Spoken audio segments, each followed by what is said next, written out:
Tell it like it is. What's up, my YouTube viewers?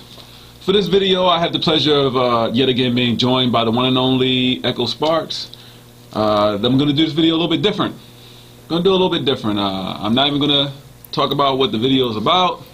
I'm not going to do any of that. No kind of introduction, anything from me. I'm just going to play this video clip from the news, and then I'll do my rant, my whole usual spill after that.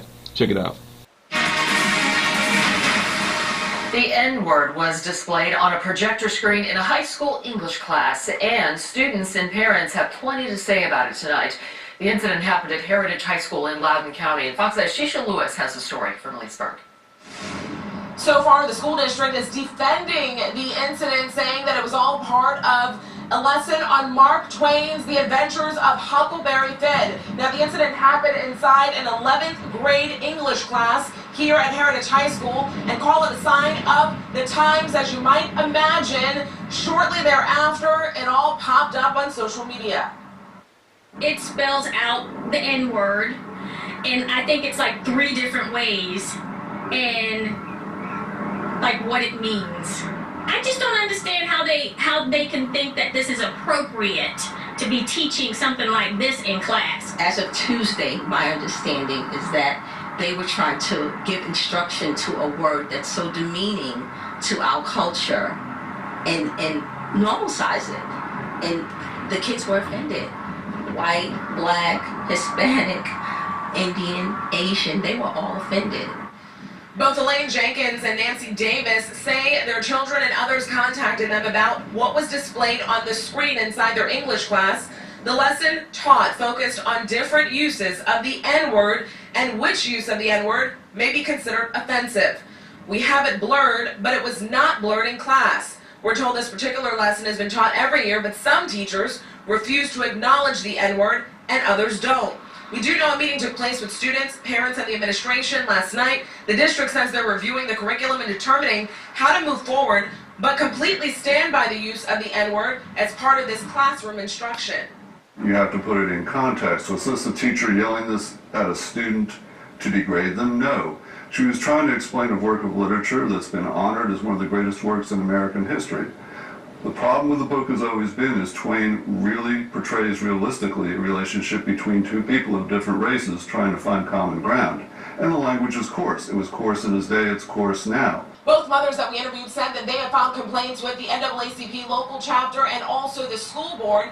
The principal here at Heritage High School, we're told, has apologized to parents and students. The teacher involved says that it was not her intention to be offensive. What we don't know is if this book and the offensive language associated with it will be removed from the curriculum. Tisha Lewis, Fox 5 Local News. In regards to the N-word, times are really different now. Our culture is different, and the word is more accepting in certain situations. While a lot of people still view the word as being inappropriate, and I agree that it's inappropriate, but I am guilty of using this word in close connection with friends. Now, I don't do it with anyone outside my race, but that doesn't make it acceptable. But I am guilty of it, and the word is more common with youth, with people who listen to hip-hop music, because they hear it, they feel that it's okay, and it's being sensationalized in a lot of the music, and there's this comfort level with young people using this, black, white, Hispanic, everyone. And it's different from when I was a child. I was first introduced to this word at a young age. I was called that word at the age of 7, and I remember being hurt. I remember being embarrassed, and knew that it was a word that should not be said out loud, and the way in which it was used was in a very negative form. But it's a lot different now in this day and age.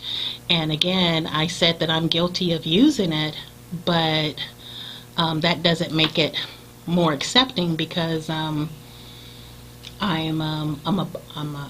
I'm a black person, but for whatever reason, some black folks believe that just because they say it, it's acceptable, but if anyone else says it, it's not acceptable. And at somewhere we have to find, I don't want to say find a balance, but at some point we have to say that we just have to stop using the word.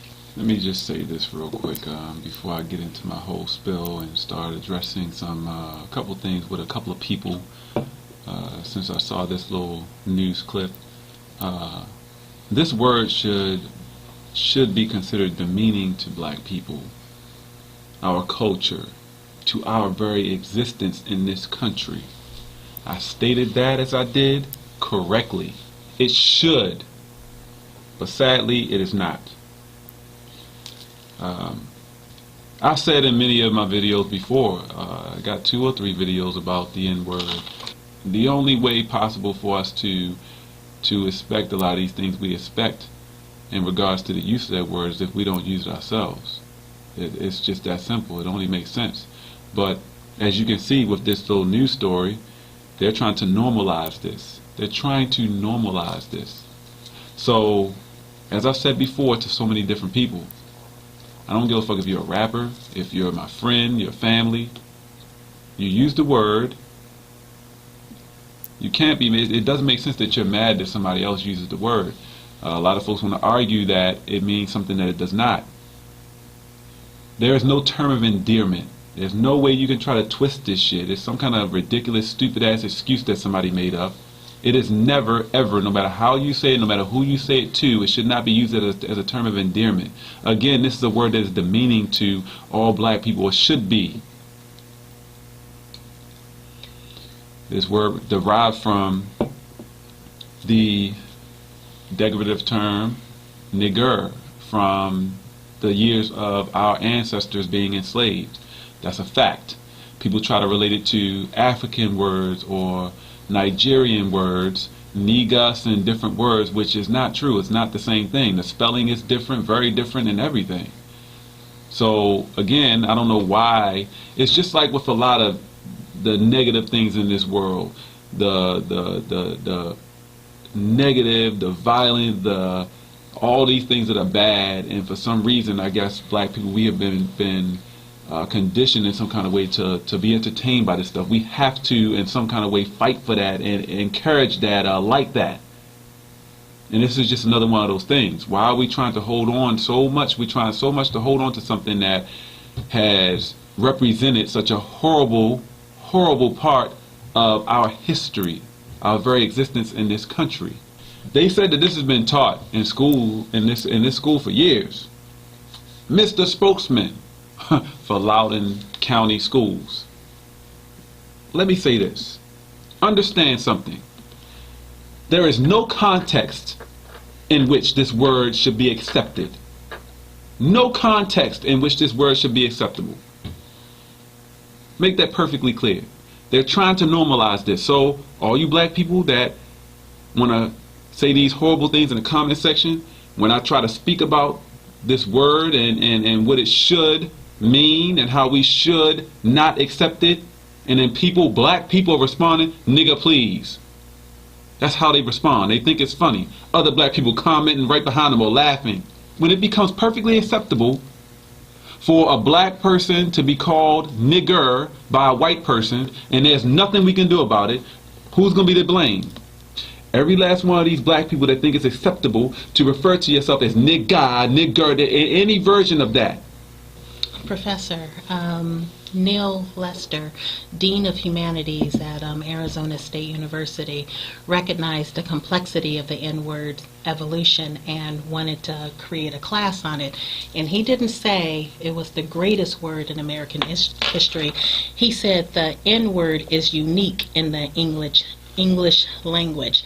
On one hand, it's the ultimate insult, a word that has tormented generations of African Americans, yet over time it has become a popular term of endearment, something that you just denounced, by the descendants of every very people who once had to endure it. And so he goes on to say the N-word can mean friend. What do you think about that? As I just said, I think exactly as I just said. Black people are allowing allowing this to slowly but surely over the course of many years, it has been taken, and they are actually now allowing this to be turned in the favor of those people who may very well use this in a way that they should not. I was talking to a friend that I had not spoken to in many years, and we had reconnected while I was in San Diego, and we were laughing and joking, and then all of a sudden I said, "In, please," and the conversation just stopped. He was like, "What did you just say?" And I realized that my comfort with that insulted him. And he's like, "How could you say that?" I mean, and we just had this long conversation, and I felt his pain and his embarrassment for me for using that word. And to this day, I still use it, but I think back on that conversation and realize that perhaps I should stop. But it's exactly as I just said. Right. It's like some kind of. It makes no sense to me that we have to be so stuck on the wrong shit. right. Is that what has been done to us? Is that's something that's been carried on from slavery? Well, they spoke about how to control black people for more than 300 years, even beyond, being free, which is not true. We were never free from slavery. There was a time in which we were legally enslaved. And then now today we are legally enslaved. The difference is this. You go back hundreds of years ago, we were being legally enslaved by white people. Today, majority of that legal enslavement comes from black people themselves. I hate to say this, but I don't think it's going to change. As long as it's in the culture, it's in the music. This is nothing new, and it's not just because of the N-word. It's not just because of that one thing. There's so many different things, seemingly endless list of things that it seems black people have been conditioned to doing that they don't want to accept the fact that it's not a benefit to us at all. This is not the best way to do things. This is not going to be any good for us. But they'll still do it, knowing that. I've heard this countless times in my life. I continue to hear it every single day. People watch my videos. They say to me, "Yo, you're wasting your time, man. Black people never going to change. They never going to be any better." Just as you just stated, most people feel that way. So I guess that's why it's going to be that way. No one wants to be any different. They want to be trapped. They want to be controlled by these things. Subscribe to change. Subscribe to not using the N-word.